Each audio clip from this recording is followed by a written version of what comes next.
Seja bem-vindo à SR Consultoria. Vamos a mais um vídeo de interpretação da norma GR 17025. Hoje nós vamos falar sobre o item 7.11, que trata da gestão dos dados e informações do laboratório.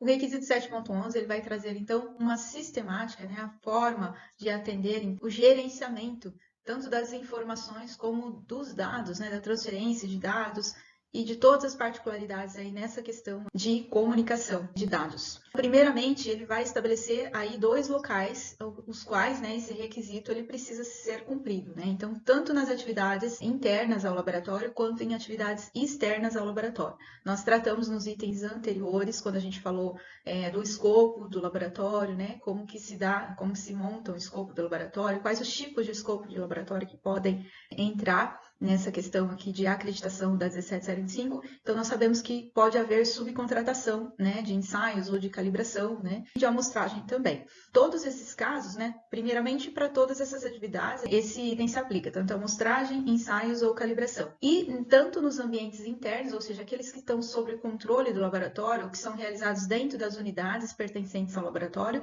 tanto naqueles que são realizados por subcontratação. E ainda em ambientes externos, que, por exemplo, como a gente viu anteriormente, nas unidades móveis, ou, por exemplo, na amostragem, quando ela é feita a campo, quando uma equipe se desloca a campo para retirar a amostra. Em todas essas situações, então, esse requisito é aplicável. Se é o caso de o laboratório subcontratar, então a gestão da informação não necessariamente ela vai estar no controle desse laboratório, porque ela vai estar no controle do subcontratado. No entanto, ele precisa ter acesso às informações que são pertinentes para a realização e geração dos resultados de forma válida, de forma confiável. Também dados de amostragem que o cliente coleta e são entregues para o laboratório. Se há informações da coleta, do processo de coleta, que são interessantes, que são influenciadores, aplicáveis à influência nos resultados, é necessário que essas informações sejam passadas para o laboratório, que vai obter essas informações e analisar o que influencia, o que não influencia,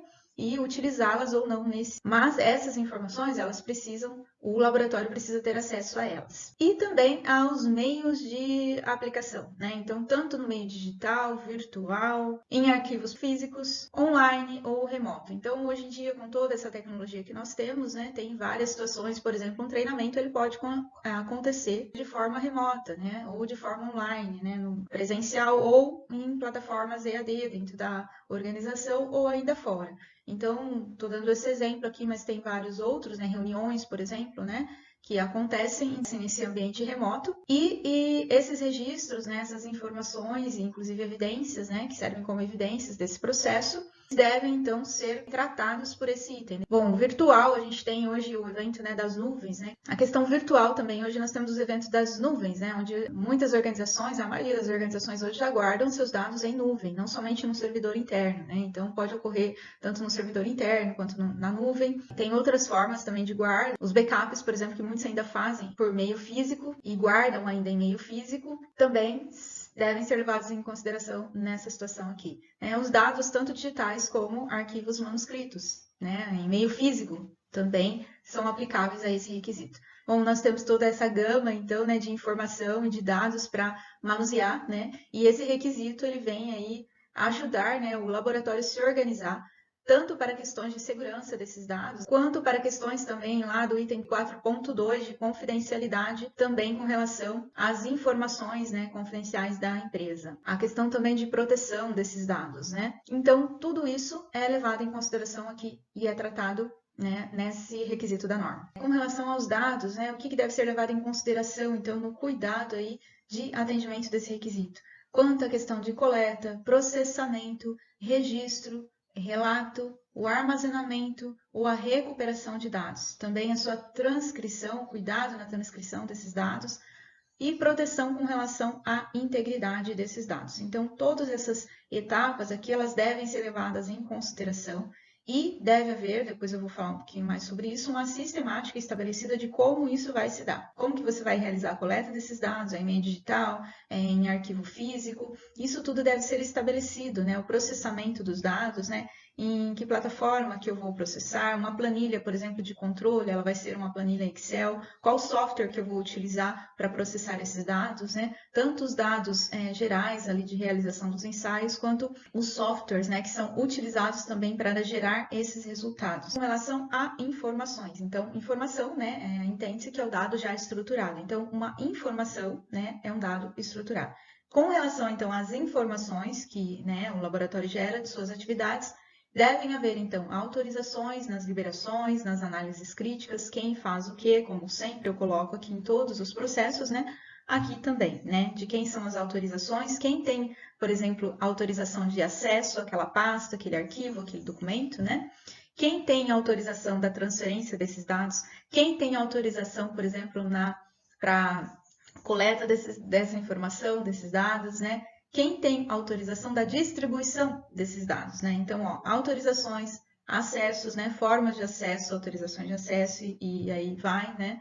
Distribuição, né? Proteção desses dados, agora com relação à segurança, né? Tanto cibersegurança quanto a questão da confidencialidade, que eu comentei, inclusive no slide anterior, de que trata também essa norma e deve ser levada em consideração nessa questão aqui de acesso, distribuição e proteção desses dados também com relação a essa questão de confidencialidade, propriedade intelectual, né? Que também é levado em consideração e disponibilidade, né? Desses dados, né? Então, tanto acesso à forma que acessa e a disponibilidade de que esses dados, todos os dados de que todas as posições, né, as funções precisam para realizar essas atividades, né, do escopo do laboratório, elas devem estar prontamente disponíveis para essas pessoas acessarem. No entanto, essa disponibilidade deve cumprir com esses requisitos de autorização, de uma, né, de organização dessas autorizações anteriormente, quem pode o quê, de como acessar, né, por meio de uma senha individual, ou a senha do computador, ou a senha da pessoa. Distribuição, a mesma pessoa que pode acessar, ela pode também distribuir,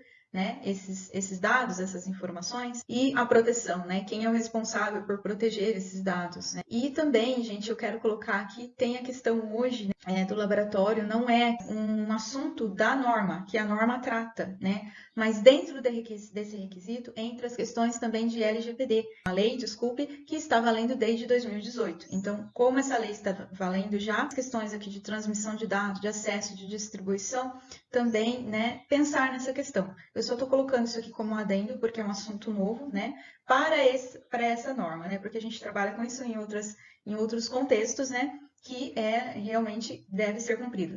Para 1775, não. No entanto, essa tratativa de dados tem que ter esse cuidado também, porque pode haver ali dados de cliente, né, dados da organização, né, para quem o laboratório está prestando serviços, e cuidar também com essa questão aí. É só um adendo que eu estou fazendo, um lembrete para vocês, para ajudar a corroborar aí nessa questão. Bom, então tudo isso deve ser levado em consideração. São essas as considerações, né, as atividades, as etapas, né, que esse requisito da norma ele leva em consideração aí para estar sendo tratado. E agora a gente vai falar um pouquinho aí do que precisa ser feito, né, para atender então esse requisito. Em todas essas etapas que foram descritas no item anterior ali, é necessário para algumas atividades a validação, como por exemplo na funcionalidade das interfaces. Então, antes de colocar um software em operação, um equipamento, né, que usa um software em operação, um equipamento que não usa um software, mas que gera um resultado, né, no caso de uma balança, por exemplo, em operação, essa funcionalidade deve ser testada e validada. Softwares como, por exemplo, software de prateleira, eles já são considerados aí de forma validada. Mas quando você insere os dados, por exemplo, dentro de uma planilha Excel, né, essa planilha, com o tempo, ela vai gerando erros, né? Se for uma planilha de cálculo, vai gerando erros na transferência de dados, né? Ela pode ter erros internos. Há uma necessidade, por exemplo, da validação desses cálculos, né? Vamos supor que seja um cálculo de incerteza de medição. Eles precisam ser validados. Com relação a alterações, fui lá e fiz uma alteração, vou continuar com esse exemplo. Retirei um componente dessa incerteza de medição, né? Que é um bloco inteiro de cálculo que eu vou retirar, né? Da composição de um tipo de incerteza de medição que eu estou desenvolvendo ali, que eu estou calculando. para aquele ensaio, para aquela calibração, para aquele resultado final da grandeza que eu estou lá medindo, que eu estou buscando medir. Então, vai mexer em todos os outros dados, vai recalcular. Então, eu preciso validar essa alteração também. Com relação à configuração, né? Então, configuração de um software, por exemplo, de uma máquina de ensaios. Como que ela vem do fornecedor? Né? Ele já provavelmente já vem ali validado, tudo certinho. Às vezes tem uma forma de validação, calibração interna desse software, né? Quando ela é ligado a uma interface. Tem várias formas que isso pode acontecer, vai depender do tipo de equipamento, do seu construto, enfim, da interface, de qual interface que você vai fazer, se você vai, né? Esse instrumento está ligado onde? Por exemplo, um cromatógrafo, né? Ele tem uma interface com um computador, né? Com um notebook ou com, né, um PC.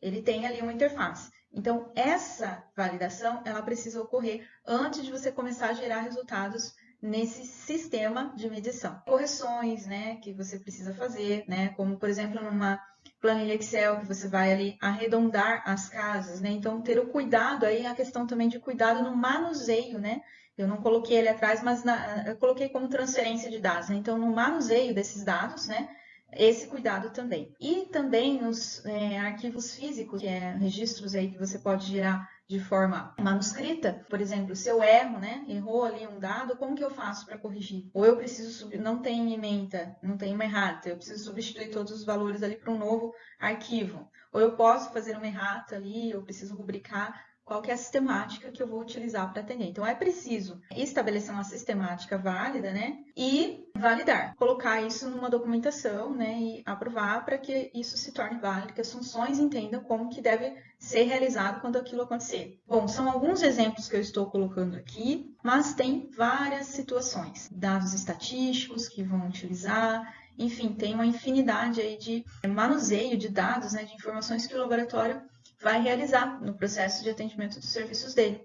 Então, esses cuidados precisam ser tomados. E ainda para atender o requisito, como eu sempre coloco aqui, né, sempre documentar essa sistemática, né? Nesse requisito também não é exigido um documento escrito, no entanto, eu sempre recomendo documentar, aprovar e distribuir para as partes interessadas, né? Distribuir no sentido de treinar as partes interessadas, informar essas partes envolvidas aí em cada etapa desse processo. Também tem casos de empresas que terceirizam os serviços de TI, que é o pessoal que organiza toda essa parte de gestão da informação, né, que apoia, né, que dá o suporte para a organização, né, para o laboratório nesse sentido. Então, esse pessoal é quem mais vai se envolver, vai ser a interface, né, essa inter-relação, esse interrelacionamento precisa, então, como a gente falou lá no item 5 de estruturas, estar mapeado, né, dentro do processo do laboratório. Então, esse pessoal ele vai estar totalmente envolvido aí nesse processo e ele precisa, então, ter conhecimento dessa norma, desse requisito, o que precisa ser atendido. Seria isso, eu espero que tenha ficado claro aí e até a próxima.